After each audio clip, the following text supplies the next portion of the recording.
Matrix, un succès planétaire mêlant science-fiction et action qui nous a tous bluffés en 1999. Pourtant, comme c'est souvent le cas, ces deux suites n'ont pas plu ni aux fans ni aux critiques.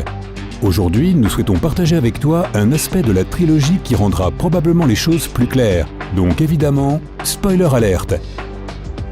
Commençons par une bombe. Neo est une machine. Une intelligence artificielle cultivée dans un corps humain. Donc un cyborg? Un androïde?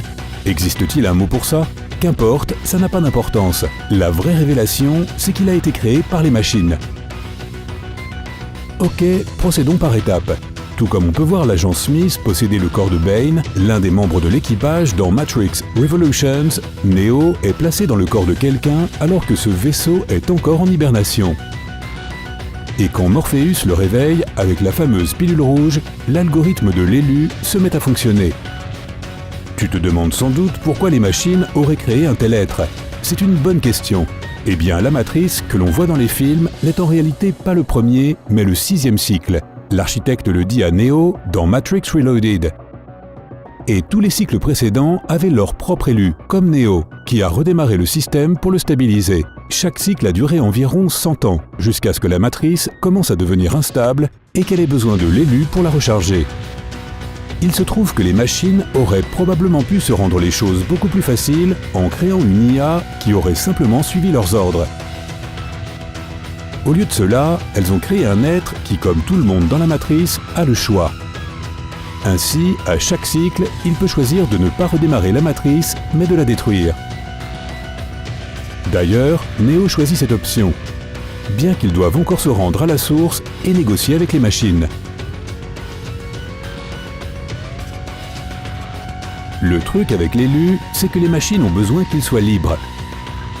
La révolution humaine qui a été orchestrée à Zion se compose de ceux qui ont rejeté la matrice et pris la pilule rouge. Les machines, d'autre part, voulaient créer un système parfait qui maintiendrait ses habitants en son sein.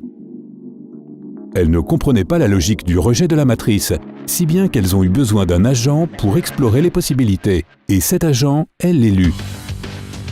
Pour bien comprendre les autres humains, Neo ne pouvait pas se réveiller et réaliser qu'il n'était pas humain. Alors les machines lui ont fait croire qu'il l'était vraiment.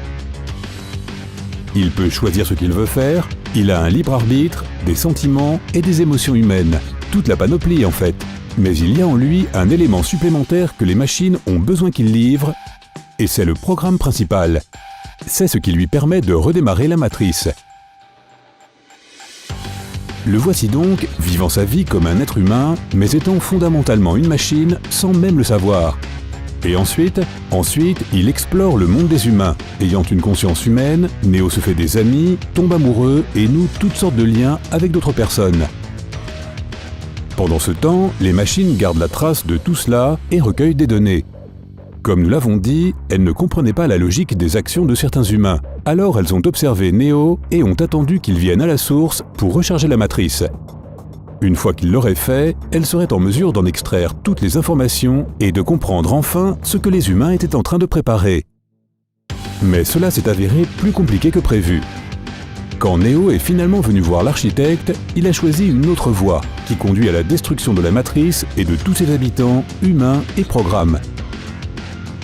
Mais l'histoire était loin d'être terminée. L'agent Smith jouant un rôle majeur dans les événements. Nous y reviendrons dans un moment, mais d'abord, il y a toujours la question de savoir ce qu'il y a de si spécial chez Neo en tant qu'élu. Il y en a déjà eu 5 comme lui dans les cycles précédents. Qu'est-ce qui pourrait le distinguer des autres? La réponse est absolument rien. Neo n'est pas différent de ses prédécesseurs. Ils ont les mêmes caractéristiques. Et bien qu'ils soient différents des humains, ils sont tous fondamentalement similaires les uns aux autres. Après chaque reboot, les machines ont ajusté la matrice pour qu'elle paraisse plus attrayante aux humains. Mais il y a toujours eu des failles dans le système qu'elles ne pouvaient pas surmonter. Et puis, Neo est apparu.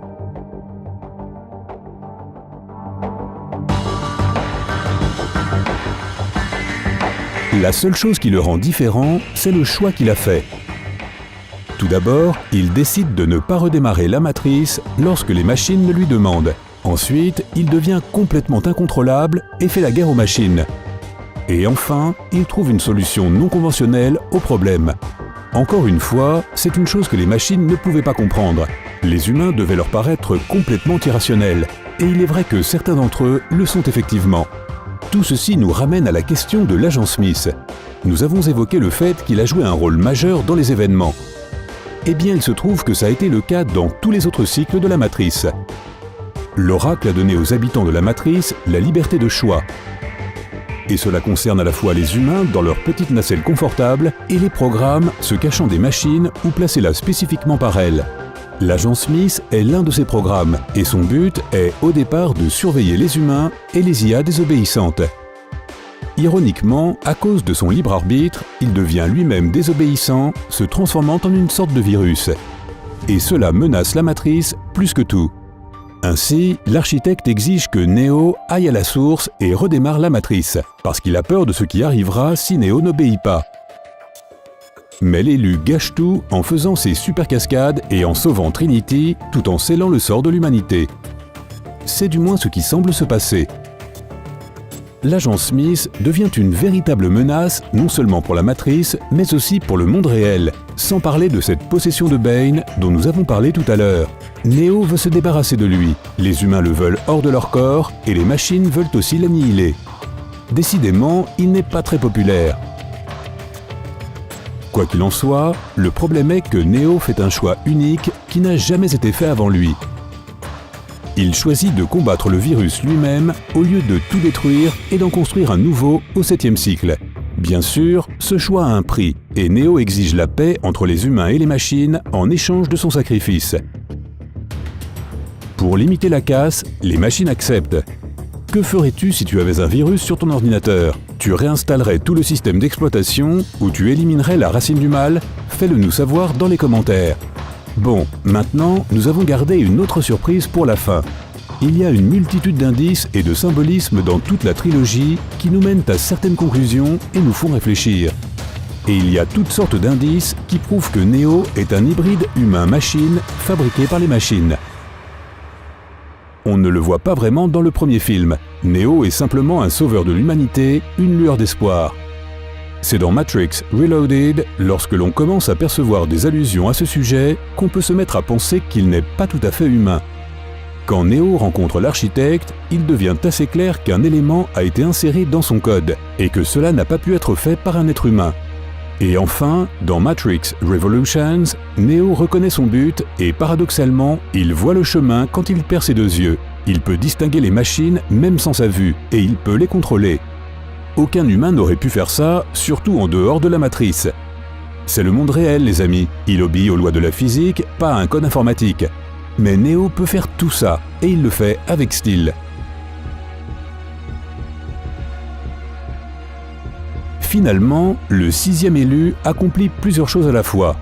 Il établit la paix entre les humains et les machines, permet à Zion de croître sans craindre l'extermination, et change la Matrice pour toujours. C'est ce que l'on appelle une journée productive. Quoi qu'il en soit, grâce aux choix et aux efforts de Neo, les machines ont finalement évolué et ont commencé à comprendre la logique derrière l'irrationalité, c'est-à-dire les sentiments humains. La fin ultime est donc qu'il ne devrait plus y avoir d'autres élus après Neo. Il a achevé le travail que l'architecte et les 5 élus précédents n'avaient pas réussi à terminer depuis plus de 500 ans. Et voilà, le film qui nous a tous fait réfléchir pendant si longtemps a enfin été expliqué. Mais nous ne garantissons pas que cette petite théorie soit exacte à 100%. D'après toi, que signifie la fin de la trilogie Matrix? Partage tes théories dans les commentaires ci-dessous. Si tu es d'accord avec la nôtre, alors mets un like à cette vidéo. En fait, tu peux lui en mettre un de toute façon. Partage-la avec tes amis et abonne-toi à notre chaîne pour continuer à prendre la vie côté sympa.